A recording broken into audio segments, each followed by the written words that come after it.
If you are planning on buying a foreclosure here in British Columbia, get ready because the game has just changed. And most buyers looking for a deal simply aren't prepared. As of March 2025, the seal bid process for court-ordered sales has switched. This is because the British Columbia Supreme Court has gone back to an old school in-person only format that affects how and when you can offer on a foreclosure or other court-ordered sales. Miss the deadline? Show up late? Or fail to follow these new rules, and your bid, no matter how high it is, won't be considered, and in many cases can be rejected outright by the judge. And that could have you missing out on the deal of a lifetime. Now, previously here on the channel, I uploaded this video to tell you all about the foreclosure process, from listing through offers and conditions, all the way through the multiple bid post-COVID courtroom rules regarding offers. Well, much of that video is still very relevant. But today I'm going to share with you the new process after an offer has been accepted and how multiple bids can compete now in person at the Supreme Court. So subscribe to the channel and click the like button for real estate education, and let's hop into the details about the sealed bid process for foreclosure proceedings in 2025. First thing you need to know is that competing bids at court are now in person only. The BC Supreme Court now requires all sealed bids to be hand-delivered to the courtroom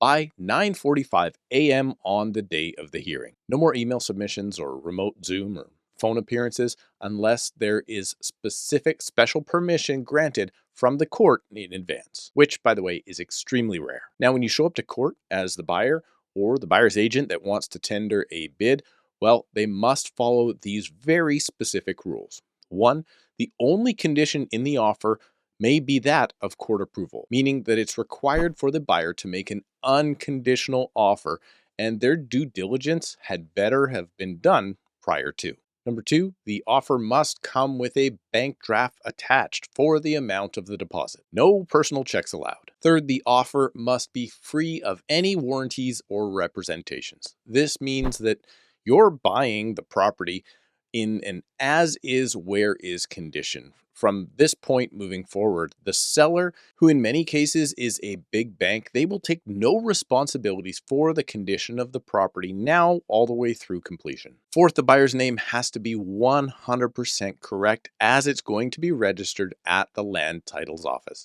No initials, no nicknames allowed, and no assignments from this point forward will be granted by the court. So no, you cannot change the buyer's name from this point to yours, to a family member's, or put it into a business. Because after court, it's not really a contract of purchase, it's a court order. 5, all of these offers must be accompanied by something called a Schedule A.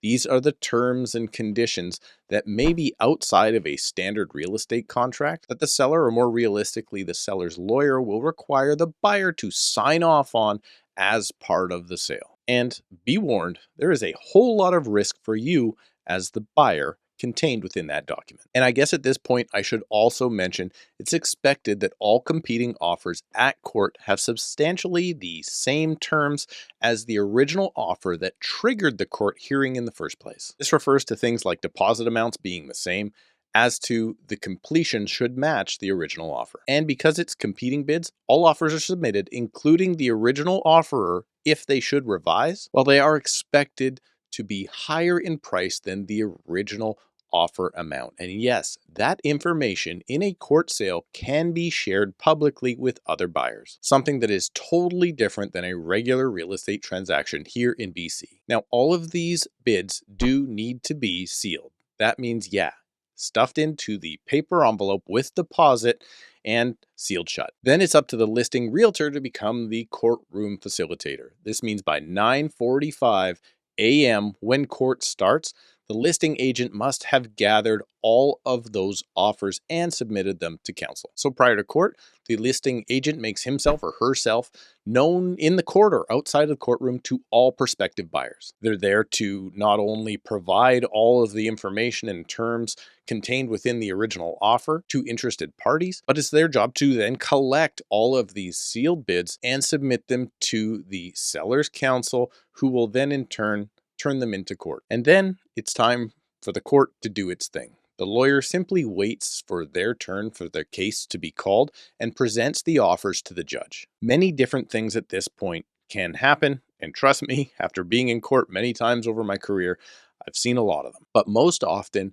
the judge ends up just picking the most favorable offer presented. Then they bang the gavel, and one lucky bidder just won themselves a whole bunch of risks with this purchase. Now, this process is not actually new. It's just going back to the old process of what it was like prior to COVID, with what I can see as one very specific tweak. When I looked at the instructions, it's made quite clear to the potential buyers offering at court that only one round of sealed bids will be accepted by the court, meaning that if you are late, bid too low, or fail to follow the instructions that I've mentioned here, well, you're out of luck. And if all of this risk seems way too crazy for you, you're right. To discover how a regular real estate purchase should go here in the province, check out this video right now called A Quick Guide to Buying Real Estate in BC.